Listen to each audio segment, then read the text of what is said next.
Welcome back to another episode of Is It Better Than the Movie, where I play video games based on movies and see if in fact the game is better than the movie.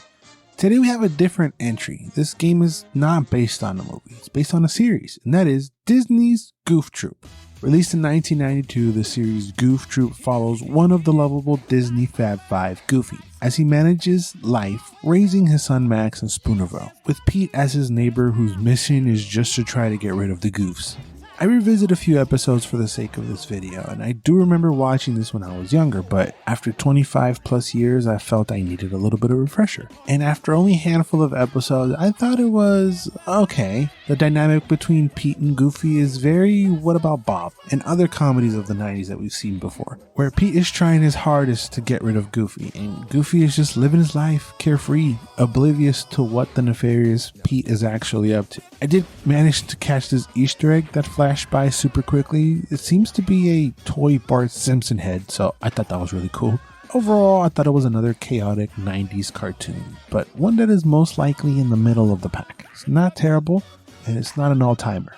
It has its fun moments, but something was missing and I couldn't quite put my finger on it. That's what I picked up off only these handful of episodes, so I'm going to rely on this IMDb rating of 6.8 along with some personal opinion to figure out if the game is better than the series. Goof Troop the game was released in 1993 for the SNES by Capcom, something that surprised me when I turned on the power and heard. I've been looking for this game for a while and I never copped the Capcom logo right there on the cover. I didn't see it. The reason why I was looking for this game in the first place is because I vaguely remember playing it growing up with one of my cousins. I mean vaguely, I didn't remember what it was about or even if it was fun, only of its existence. The story follows Goofy and Max as they head out for a fun day fishing. They come across a giant pirate ship that has seemed to have kidnapped both Pete and his son PJ. They eventually track them down to an appropriately named Pirate Island where they intend to save their beloved neighbors. As you progress, you find out the pirates' captain, Keelhaul Pete, who looks a lot like Pete, has been missing himself, so the pirates think that our Pete is their Pete. So we must save them before their cover is completely blown. I mean, it's a Disney game narrative. I don't expect any tear-jerking moments, but the story does kind of fit an episode of the show. The game can be played solo or multiplayer. You can select any combinations of Max and Goofy. I didn't expect there to be any difference between the characters, but there is.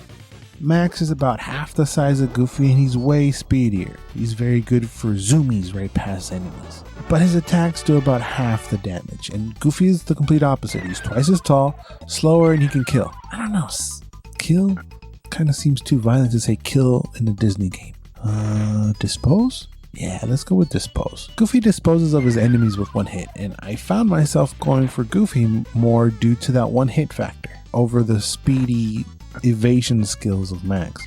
Just tough, because as a 90s kid, you just love Max. He's just so cool.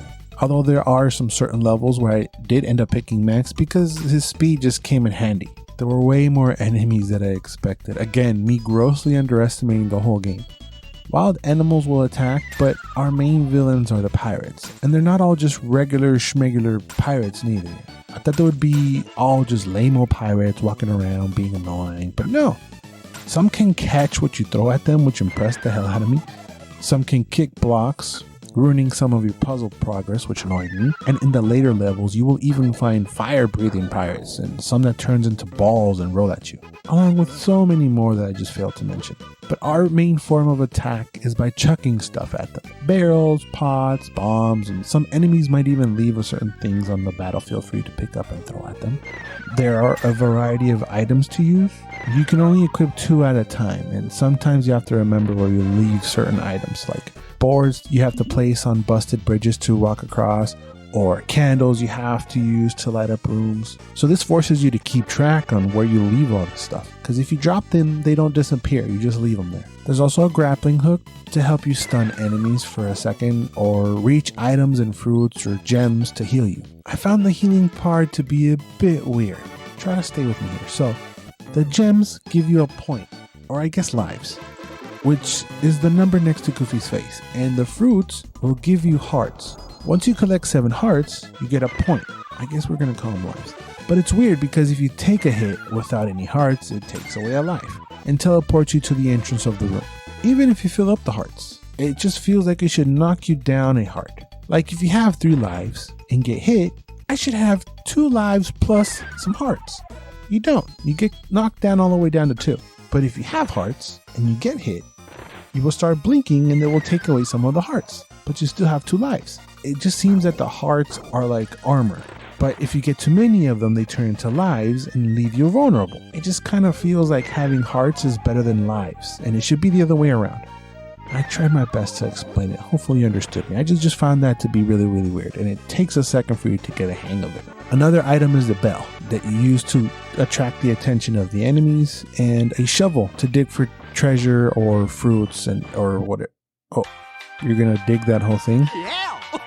Okay. Fun fact, Goofy is actually a cow. I thought he was a dog all these years. Well, we'll check back on him later. You can also catch things that are thrown at you. This caught me off guard since I did it by accident, but thought it was a fun, cool mechanic, especially in 2 players. Throwing barrels at each other back and forth can be really fun. You can kick blocks that slide across the room to either hit enemies with or for puzzle purposes. At first glance, this whole game looks like a Goofy Zelda ripoff, and it kinda is. From the hearts, to the fact that it plays a little tune every time you pick something up, to how the puzzles are designed, having you go from room to room, finding keys and items to help you proceed, eventually leading to a boss at the end of the level. It's very easy to compare to Zelda. I mean, the whole thing gives me Zelda vibes. Even the boss battles, which surprised me, again with how fun and intricate they can be. I just wasn't expecting this whole thing from a Goofy game. The boss level design is great, each one is different, fun, and tricky in their own way. They do take more than 3 hits to kill or dispose, which I like because it keeps you on your toes, and some bosses can have you take more than a few stabs at it, but it's old school gaming, so game over means you have to start the level all over again. You get 2 continues if you die. I for sure struggled with 2 of the bosses. Luckily, in good old school gaming fashion, you get a password at the end of each level to get you back to that level if you died. There are only 5 levels in the whole game, which I found to be baffling, and you can probably complete each one in 20 minutes if you know exactly where to go. My first playthrough did take about 3 hours to beat the whole thing, simply because I just didn't know where to go. Let's check back with our pal, see how he's doing. Oh, not bad. You're doing a good job. Keep going, hang in there. Thanks, pal. Music is catchy, even with it being the same loop over and over again. I never found it to be annoying. Instead, I would call it pleasantly catchy. Graphically, the sprites look as good as anything on the Super Nintendo, really. It's really colorful and surprisingly clean, if that makes any sense. And at the end of the level, you will get a little graphic with text for story. Even these visuals I found to be really charming. As you can tell, I was surprised by the whole game because, well, number one, it was really, really fun and very, very charming. It was very easy to pick up and very hard to put down. At the end of my Goof Troop journey, I came away from the game being impressed by what it delivers. Yeah, it does borrow a lot from Zelda, but it tweaks it enough that it does not make it feel like a cheap copycat game. I guess my perspective would have changed of it if I had noticed the Capcom logo from the beginning, giving a little bit more credit and prestige. But there's a lot to enjoy here, not only solo, but also with a friend. And I think it's a hidden gem of the SNES library, to be completely honest, and I would 100% recommend this over the series. To make it official, is it better than the series? Yes, it is. Before we leave, let's check back with our Borvoy friend to see how he's doing. Oh, look at that. You did a good job.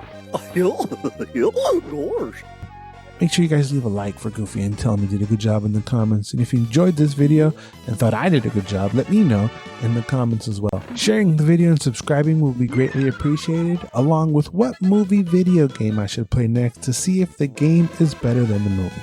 Thanks for watching, and remember to always and forever, you do you.